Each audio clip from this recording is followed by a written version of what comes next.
students, how are you all? I hope you all are doing really good. So students, today we are going to start chapter name verbs. अब हम शुरू करेंगे हमारे verbs.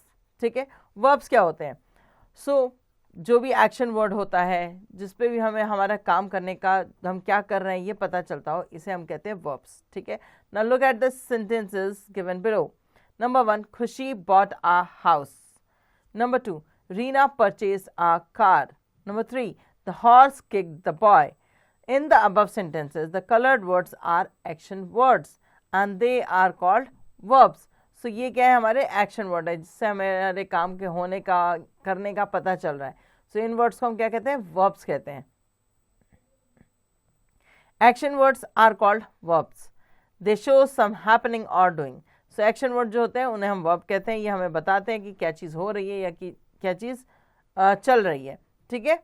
Now all type of sentence have a subject. सारे sentences में subject होता ही है, मगर वो सब्जेक्ट क्या कर रहा है ये हमें हमारे वर्ब से पता चलता है. Most sentence have object also, और बहुत से सेंटेंसेस में ऑब्जेक्ट भी होता है. In imperative sentence the subject is implied, it is you. So imperative sentence में जब वहाँ पर नहीं बताया जाता तो इट मीन्स कि वो आपसे ही बोल रहा है, यू से बात कर रहा है. Okay, for example help the poor. जब हम किसी को कहते हैं help the poor, it means कि हम उसे कह रहे हैं कि तुम मदद करो इस गरीब की. ठीक है, ये होता है एक इम्पेरेटिव सेंटेंस जिसमें ये ऑलरेडी कंफर्म होता है कि हम सामने वाले से ही ये बात कर रहे हैं. In this sentence the subject is not stated but it is understood that the subject here is you. So in sentences में सब्जेक्ट जो होता है वो स्टेटेड नहीं होता, नहीं बताता कि हम किससे बात कर रहे हैं, किसको बता रहे हैं, बट सब्जेक्ट जो है वो बहुत क्लियर होता है कि सब्जेक्ट जो है वो यू ही है. ठीक है, the subject is the doer of the action. The object is the person or thing affected by the action. So subject जो होता है वो करने वाला होता है उस एक्शन को, और ऑब्जेक्ट क्या होता है, उस काम से जो इफेक्ट होता है उसको हम ऑब्जेक्ट कहते हैं. Assessment zone, underline the subject and add a suitable object to complete each sentence. One has been done for you. Number 1, donkeys carry heavy loads. तो donkey जो है वो हमारा सब्जेक्ट है, वो कैरी कर रहा है, क्या कैरी कर रहा है? हैवी लोड्स को कैरी कर रहा है. तो donkey डूअर है, ठीक है, कर रहा है, और उससे अफेक्ट हो रहा है हमारा ऑब्जेक्ट. वो ऑब्जेक्ट क्या है? Heavy loads. donkeys carry heavy load. Number 2 पे है टॉम सॉ. टॉम ने देखा, क्या देख सकता है Tom? Tom saw a tiger, an elephant. हम कुछ भी लिख सकते हैं यहाँ पर. ठीक है, सो यहाँ पर आपको टॉम पे अंडरलाइन करनी है. टॉम क्या है? हमारा सब्जेक्ट है, और वो क्या काम कर रहा है या उसके करने से क्या इफेक्ट हो रहा है वो ऑब्जेक्ट आपको यहाँ पर खुद फिल करना है. The sparrow picked up, 2 boys found. इस तरह से रीड करेंगे और उसके हिसाब से उसे फिल करेंगे. Okay, now number B, add a suitable subject to complete each of the following sentence. यहाँ आपको सुटेबल सब्जेक्ट फिल करना है. Dash is teaching English in the class. So dash is teaching, तो यहाँ पर आप टीचर का नाम लिख सकते हैं. Mrs Ankita is teaching English in the class. ठीक है, dash bark at stranger, dog bark at strangers. ठीक है, सो आप इसे रीड करेंगे और इसके हिसाब से सुटेबल सब्जेक्ट यहाँ पर फिल करेंगे. सो सुटेबल सब्जेक्ट जो होता है उसमें या तो प्रोनाउंस फिल होते हैं या नाउन फिल होता है. ओके, इस चीज़ को ध्यान रखिएगा और तभी से फिल करेंगे. Number C, circle the subject, underline the verb and cross out the object in the sentence.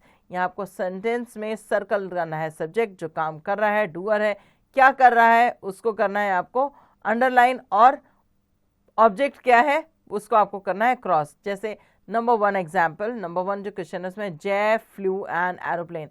जय जो है वो सब्जेक्ट है जिसको हम सर्कल करेंगे, फ्लू एक वर्ब है जिसको हम अंडरलाइन करेंगे, एन एरोप्लेन पे हम क्या करेंगे? ऑब्जेक्ट है, इस पे क्रॉस लगाएंगे. इस तरह से आपको बाकी रीड करने हैं और इसको लिखने हैं. Now number D, right sentences of your own using the following pair of subject and object. ये कुछ सब्जेक्ट और ऑब्जेक्ट दिए हैं, इसको मिलाकर आपको यहाँ पर सेंटेंसेस लिखने हैं. I, people, they, see, you, book, road, flower, pictures, football. I read lot of books. I read lot of books. So यहाँ इस तरह से आप लिख सकते हो नंबर 1 पे. ठीक है, सो आपको इस तरह से आपको ये सेंटेंसेस बनाने हैं. नंबर नेक्स्ट देखते हैं, हमारे पास है इंट्रांजिटिव और ट्रांजिटिव वर्ब। इंट्रांजिटिव और ट्रांजिटिव वर्ब्स क्या होते हैं, रीड करके पता करते हैं। Read the following sentence. Number 1, Manju open the door. Number 2, Raju brings water. Number 3, I am reading the book. All the above sentences contain a subject, a verb and an object. So जितने भी sentences हैं ऊपर, इसमें एक subject है, एक verb है और एक object है, ठीक है। The verb is the action of the subject. जो verb है उसका action क्या है, जो verb है जो subject है वो क्या काम कर रहा है वो उसमें show किया हुआ है। It affects the object, और ये affect भी कर रहा है object को। The object answers the question. So object जो है वो इस चीज़ का आंसर दे रहा है। What, किसका आंसर दे रहा है, what का, और whom with the respective of the actions. A verb is called transitive when it is followed by an object. So एक verb जो होती है वो उसको हम transitive कहते हैं जब वो एक object के द्वारा follow की जाती है। जैसे मंजू opened, मंजू ने खोला, क्या खोला कंफर्म नहीं है, मंजू opened the door. सो यहाँ पर ये सेंटेंस कंप्लीट होता है। मंजू क्या है, हमारा सब्जेक्ट है जो काम कर रही है, क्या कर रही है, ओपन कर रही है। वर्ब जो है वो हमारा ओपन आ गया। ओपन क्या किया उसने, उसने ओपन किया हमारा डोर, द डोर। सो ये जब सेंटेंस आता है जिसमें हमें सब्जेक्ट की ज़रूरत है, वर्ब की ज़रूरत है, और उसके बाद ये इफेक्ट किस चीज़ को कर रहा है, उस ऑब्जेक्ट की भी ज़रूरत है, तो हम इन्हें कहते हैं ट्रांजिटिव सेंटेंसेस, जिसमें कि सारी की सारी चीज़ें क्लियर होनी चाहिए, ठीक है। सो यहाँ पर बताया गया है कि जो a verb is called transitive when it is followed by an object, जब उसके पीछे एक ऑब्जेक्ट लगता है। the action denoted by the verb passes over from the doer to subject or to the object. okay, so action जो है वो ये बताता है कि जो doer है जिसने किया है उसका इफेक्ट ऑब्जेक्ट पे क्या पड़ रहा है, ठीक है, सब्जेक्ट से ऑब्जेक्ट पर। now read this following sentence. birds fly, the dog barks, the bell rang. ये सेंटेंस कंप्लीट है। पंछी उड़ रहे हैं, कुत्ते भौंक रहे हैं, बेल बज रही है, ठीक है, ये समझ में आ रहा है। इसमें आपको ज़रूरत नहीं है ये बताने की कि आगे सेंटेंस में क्या ऐड होगा। सो इस तरह के सेंटेंसेस को हम कहते हैं इंट्रांजिटिव वर्ब, जिनको फॉलो नहीं करना पड़ता किसी, जिनके पीछे कोई ऑब्जेक्ट नहीं यूज़ किया जाता। So do these sentences have object? No, they don't have.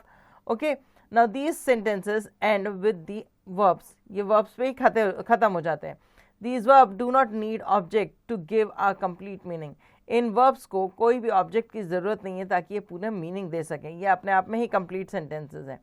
So these verbs are intransitive verbs. तो इसे हम क्या कहते हैं, intransitive verbs कहते हैं। Verbs that do not require object to complete their sense are called intransitive verbs. So verb जिन्हें ज़रूरत नहीं है object की अपने sense को complete करने के लिए, उन्हें हम कहते हैं intransitive verb.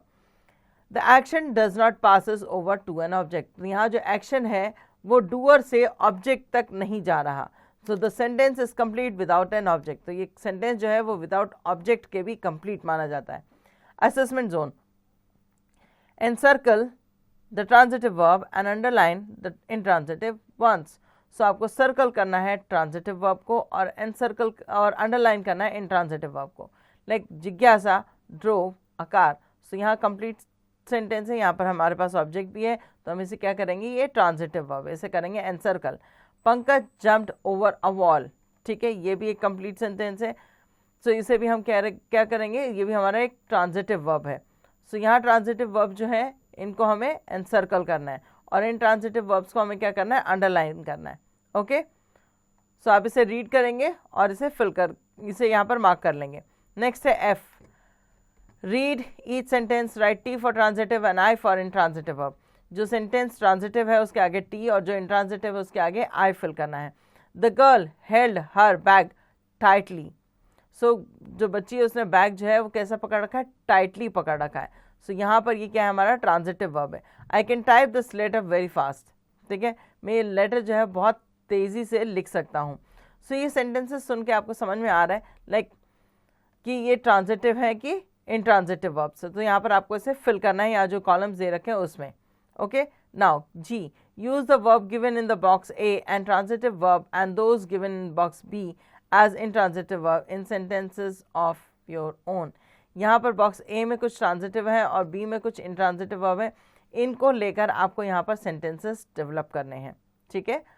Catch, climb, beat, wear like, ride, और बॉक्स बी में है ran, sleep, lie, fall, swim और डाई।